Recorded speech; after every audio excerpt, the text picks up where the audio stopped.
고백. 구름 한 점 없는 하늘이 활짝 웃습니다. 말하지 않아도 가슴으로 느끼며 차가운 두 손 어루만져 함께할 반가운 얼굴 마음 깊이 담았기에 행복을 노래하는 아이처럼 아픔 사라진 옛집으로 봄날 싱그러운 공기 가르며 달려갑니다.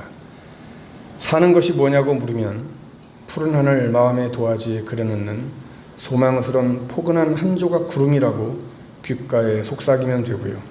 가끔은 하늘도 잿빛 옷을 갈아입지만 언제든 한꺼풀 벗어던지고 새로운 희망으로 기쁨을 주듯 그대는 영원히 사랑스러운 하늘이라고 말해 줄 겁니다. 이 한 주간도 여러분들 삶 속에서 아름다운 고백이 넘쳐나기를 바라고, 오늘 우리가 갈렙이라고 하는 사람을 보면서 이 갈렙이 얼마나 정말 하나님 앞에 멋진 고백을 하고 있는 믿음의 사람인지를 알게 됩니다. 여러분, 우리가 얘기를 많이 할 때 입지전적인 인물, 이런 사람들 우리가 존경한다고 말을 합니다. 입지전적인 인물이 어떤 사람입니까? 좋지 않은 상황에서도 고난을 이겨내고 그 뜻을 이루어서 성공한 사람들, 우리가 저 사람 정말 입지전적인 삶을 살았다, 이렇게 얘기를 합니다. 성경에도 그런 인물들이 많이 나오는데요. 특히 그 사사시대에 살았던 사사들 중에 많이 있습니다. 예를 들어서 에훗이라고 하는 사사는 오른손을 쓰지 못하는 왼손잡이, 다시 말하면 오른손이 불구인 왼손잡이 사사입니다. 그리고 드보라라고 하는 사사는 여자였습니다. 그 시대에 여자들이 이렇게 사람 취급받지 못하고 아주 미천한 이런 삶, 신분이었던 것을 생각해 볼 때 드보라가 사사로 쓰였다라고 하는 것은 굉장한 일입니다. 입다라고 하는 사람은 기생의 아들이었습니다. 사회에서 소외된 자였죠. 하지만 그런 상황을 이겨내고 사사가 돼서 이스라엘 자손들을 어려움에서 구원해냈습니다. 여러분, 오늘 본문에 나오는 이 갈렙이라고 하는 사람 역시 입지전적인 사람이에요. 그런데 갈렙은요,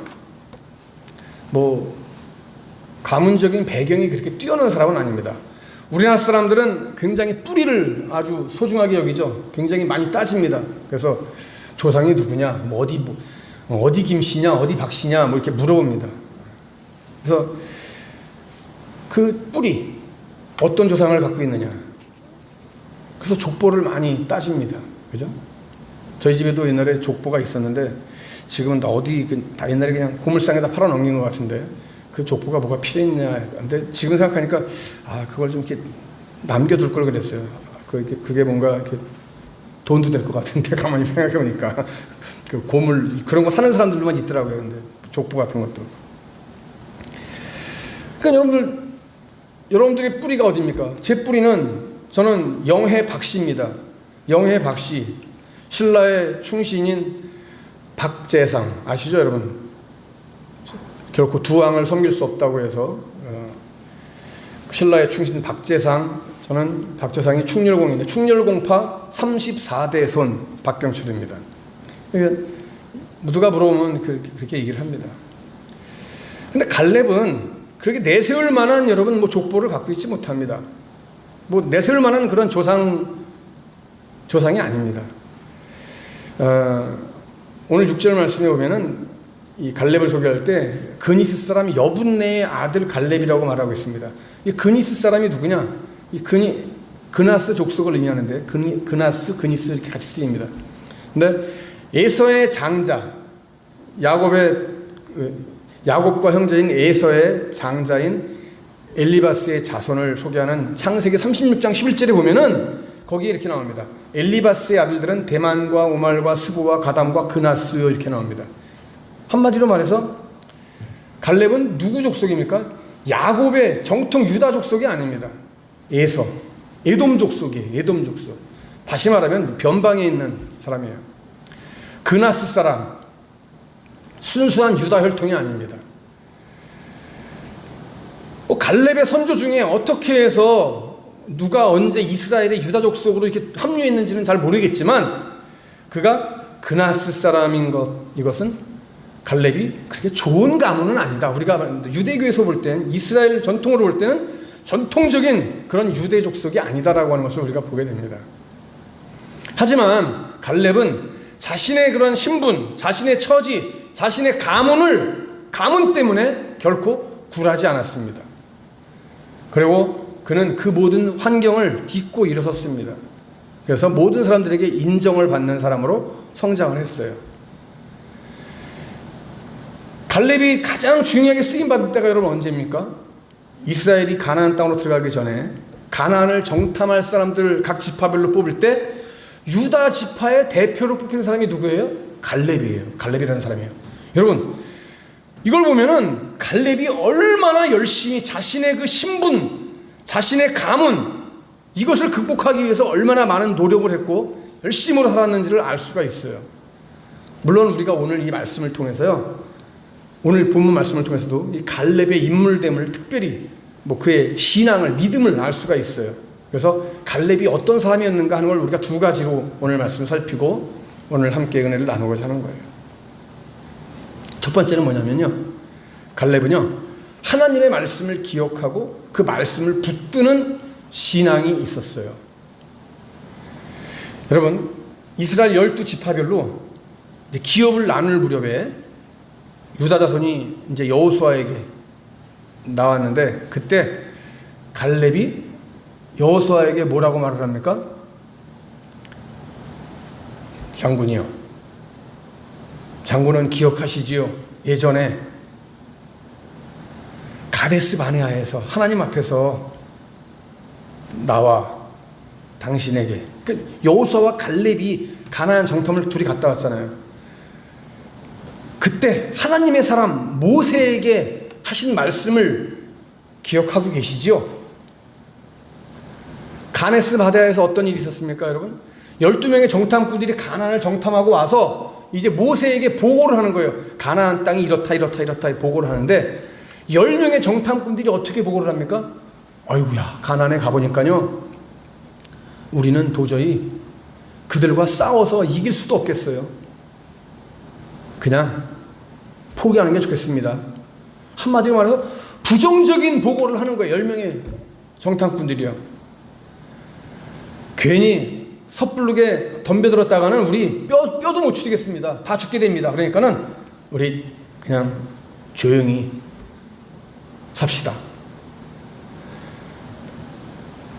10명의 보고자들이 이렇게 얘기를 하니까 백성들이, 군민들이 어떻게 해요, 여러분? 아니, 우리를 왜 애굽 땅에서 데리고 나와가지고 가나안을 왜 들어가? 우리 죽이려고 데리고 가려고? 가지 말자. 다시 애굽 땅으로 돌아가자. 백성들이 막 따지는 거예요. 불평을 하는 거예요. 원망을 하는 거예요. 우리가 왜 죽으러 가냐? 우리가 죽으려고 나왔냐? 애굽에 있어서 우리 그냥 잘 살 텐데 그냥. 이때 여호수아와 갈렙이 뭐라고 보고를 합니까? 저들은 우리 밥입니다. 저들은 우리 밥입니다. 아주 멋있는 말을 해요. 10명은 안 됩니다. 우리는 쟤네들과 싸워서는 절대 이길 수가 없습니다. 우리는 저들에 비하면 우리는 메뚜기 같은 존재들입니다 라고 얘기를 하는데, 여호수아와 갈렙은 뭐라고 하냐면 저들은 우리 밥입니다. 하나님이 우리와 함께 하시니까 밥입니다. 갑시다. 너무 걱정하지 마세요, 여러분. 백성들을 안심시킵니다. 그런데 이 10명의 정탐꾼들의 부정적인 보고, 백성들의 원망과 불평, 하나님이 그걸 보시면서 어떻게 했어요, 여러분? 출애굽 1세대들은 그 원망과 불평을 일삼았던 1세대들은 가나안 땅에 들어가지 못하고 그냥 가나안 땅 바라보고 앞에서 다 죽었어요. 1세대들은 다 죽었어요. 그리고 나머지는 광야에서 40년 동안 방황하다가 40년 동안 뺑뺑이 돌다가 가나안에 들어갈 것이다. 하나님께서 이렇게 말씀하셨어요. 그런 상황 속에서 여호수아와 갈렙이 백성들을 이끌고 나간 거예요, 여러분. 하나님께서는 이런 여호수아와 갈렙을 기쁘게 보시는 거예요. 그래서 그 약속이 뭐예요?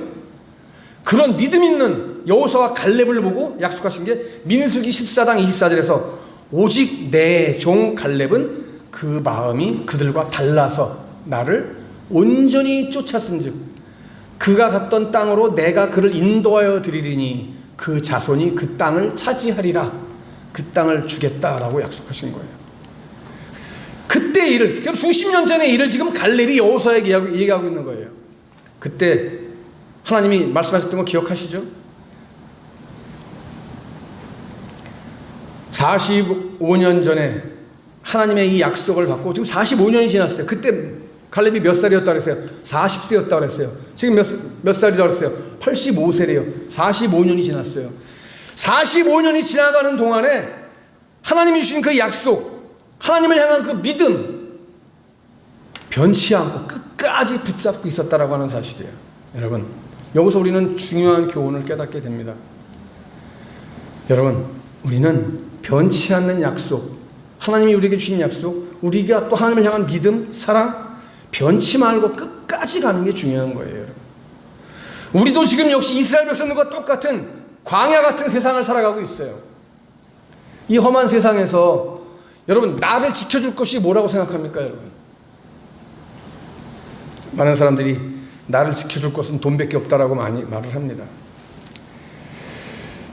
제가 재작년에 40 몇 년 만에 그 중학교 동창회라는 데를 한번 제가 처음으로 나가봤어요. 처음이자 마지막으로 나가봤는데, 마지막인지는 모르겠고 앞으로 나갈지도 모르겠지만 한번 나가봤어요, 제가.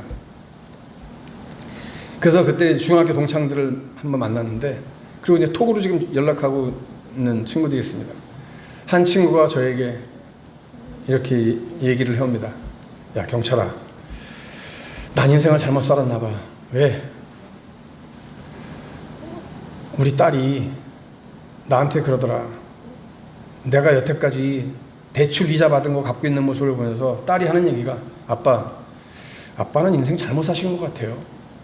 나한테 그러더라.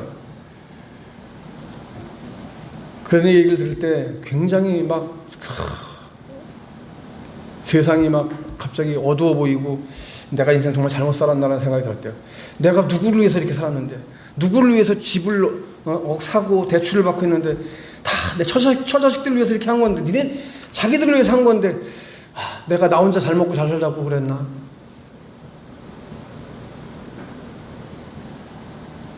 그래서 야, 내가 이거 인생 이렇게 살아서는 안 되는 건가? 나한테 그런 얘기를 해서 제가 그랬어요, 친구한테. 야, 잘못 산 건 아니고 열심히 산 거지. 이 세상에 어느 부모든지 다 그렇게 나는 못 먹고 못 살아도 내 자식만큼은 잘 해주겠다라고 다 생각하고 다 살아간다. 그렇지 않은 부모가 있다면 그건 부모도 아니지.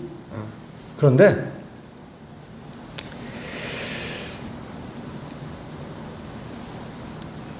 내 생각을 물어봐요. 야, 내가 어떻게 했으면 좋겠냐 그래가지고, 내 생각은 그렇다. 넌 어떻게 생각할지 모르겠지만 내 생각은 그렇다. 집을 2채씩 가지고 있다는데, 내가 그래서 집 하나 팔아라.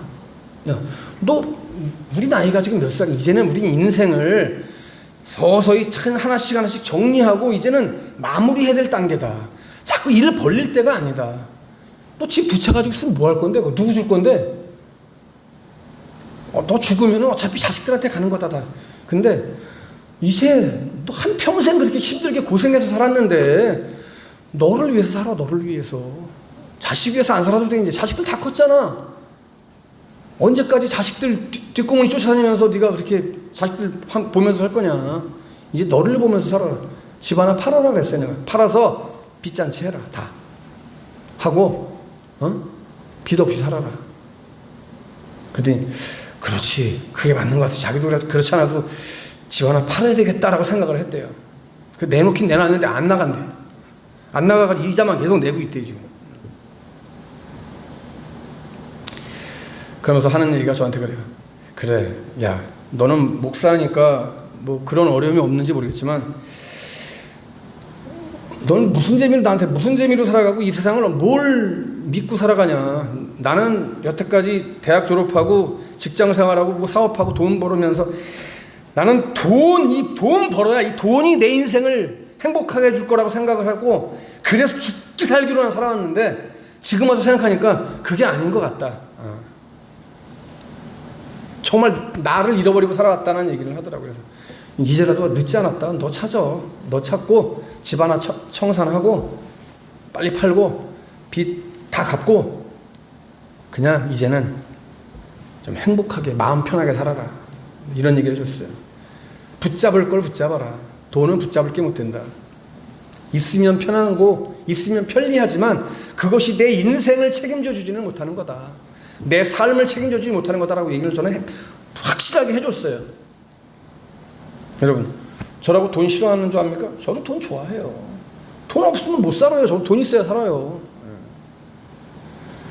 돈 있어야 살아요. 그래서 일을 하고 저는 돈을 벌어요. 어쨌든지. 왜? 돈이 있어야 되니까.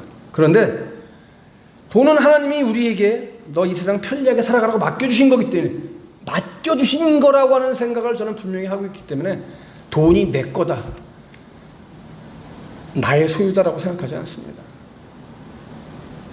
여러분, 돈은 여러분 다 경험하셨겠지만 나에게 들어올 때가 있지만 나갈 때는 쥐돼서 모르게 또 빠져나가는 경우가 너무나 많습니다.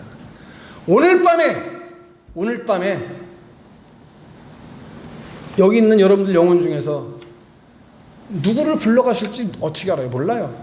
제가 며칠 전에 우리 동기들 사진을 한번 이렇게 단체 사진 찍은 거 오래전에 한 30년, 20년, 30년 전에 사진 찍은 걸 이렇게 보니까 거기에 있는 사진 중에 친구 3명이 없더라고요. 보니까 이제 3명이 지금 안 살고 있더라고요. 그러니까 죽었더라고요. 갔어요. 30대 한 명 가고 30대 한 명 가고 60대 2명 가고 그랬어요. 보니까. 그러니까 언제 어느 때 누가 갈지 모르더라고요. 그래서 그 사진을 보면서 나도 어느 순간인가 이제 불려갈 텐데 뭐 가는 데 순서가 없잖아요. 다 그렇게 말하잖아요. 갈 준비를 잘 하고 살아야 되겠죠. 그렇기 때문에 붙들어야 될 걸 제대로 붙들고 살자. 요한복음 6장 63절에서 예수님 우리에게 말씀하십니다. 내가 너에게 이른 말이 영이요 생명이다 그랬습니다. 하나님 말씀만이 우리에게 참된 생명이고 가치다 라고 말씀해 주는 겁니다.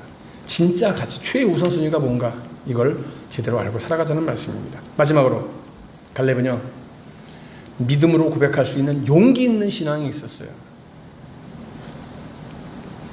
여러분, 우리 그리스도인은요, 신앙인들은 뭐 일부러 세상 사람들과 다르게 말하고 행동할 필요는 없지만은 그렇다고 해서 내 신앙을 버리면서까지 세상 사람들의 말에 동조하고 행동을 함께 해서는 안 된다라고 하는 것을 말씀드리고 싶어요. 모든 사람이 같은 말을 해도 그것이 하나님 뜻이 아니라고 한다면 우리는 다른 말을 해야 됩니다. 모든 사람이 똑같이 행동을 한다고 해도 그것이 하나님께서 기뻐하시는 행동이 아니라고 한다면 우리는 다른 행동을 해야 됩니다.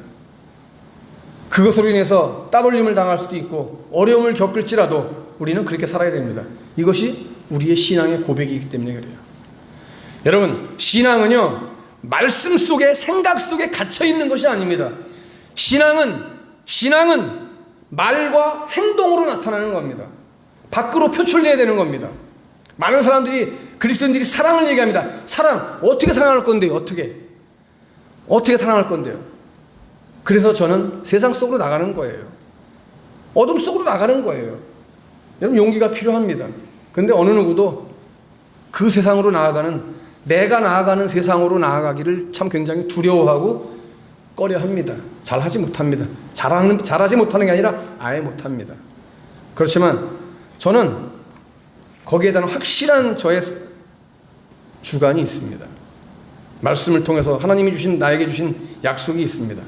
그래서 저는 용기를 내서 나가는 거예요. 여러분, 갈렙을 보세요. 함께 가나안을 정탐했던 10명의 정탐꾼들이 다 부정적으로 보고를 했어요. 근데 여러분, 부정적인 보고지만 현실적으로 보면 그게 맞아요. 10명의 부정적인 보고가 제대로 된 보고예요. 그게 맞아요. 그런데 하나님은 그걸 보지 않으셨어요. 눈에 보이는 것만 보지 않으셨어요. 그래서 여호수아와 갈렙은 우리가 올라가서 그 땅을 차지하자, 취하자, 능히 이길 수 있다, 이렇게 고백한 거예요. 그래서 백성들이 원망하고 불평하고 막 눈물을 흘리고 통곡하고 우리 다시 애굽으로 돌아가자라고 했을 때에도 여호수아와 갈렙은 뭐라고 말한 거예요, 여러분? 민수기 13장 30절에 보면요, 오직 여호와를 거역하지 말라, 또 그 땅을 두려워하지 말라, 그들은 우리의 밥이다. 한번 따라갈까요? 세상은 나의 밥이다. 믿습니까? 여러분, 우리가 무엇을 생각하고 또 무엇을 말하고 어떤 행동을 할지 알면서도 그걸 하지 못한다고 한다면 우리는 그냥 별 볼 일 없이 살다가 가는 존재들이 되고 말 겁니다. 여러분, 사랑도 마찬가지예요. 여러분, 로미오와 줄리엣의 죽음을 내가 아름답다 미워하는 것은 결코 아닙니다. 그러나 사랑은 결코 사랑하기 때문에 헤어질 수 없는 것이 사랑이에요. 사랑하기 때문에 놔준다, 보내준다, 그건 사랑이 아니에요.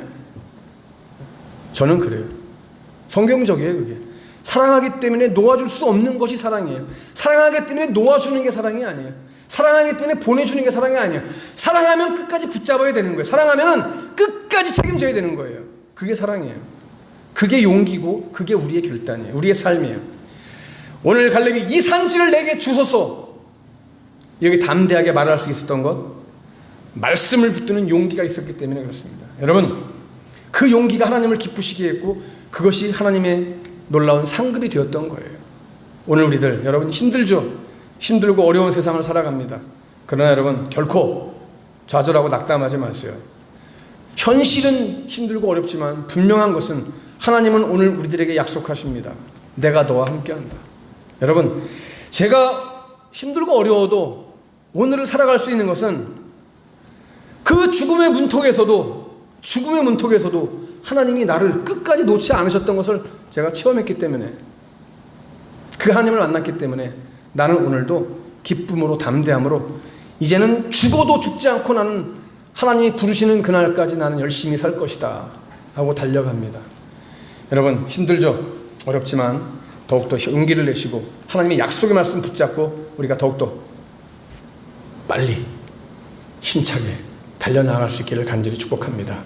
분명히 하나님께서 여러분들의 삶 속에 여러분들의 믿음의 고백을 통해서, 용기를 통해서 놀라운 축복을 지금 예비하고 계신 줄로 믿습니다.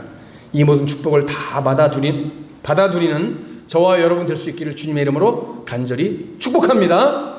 다 같이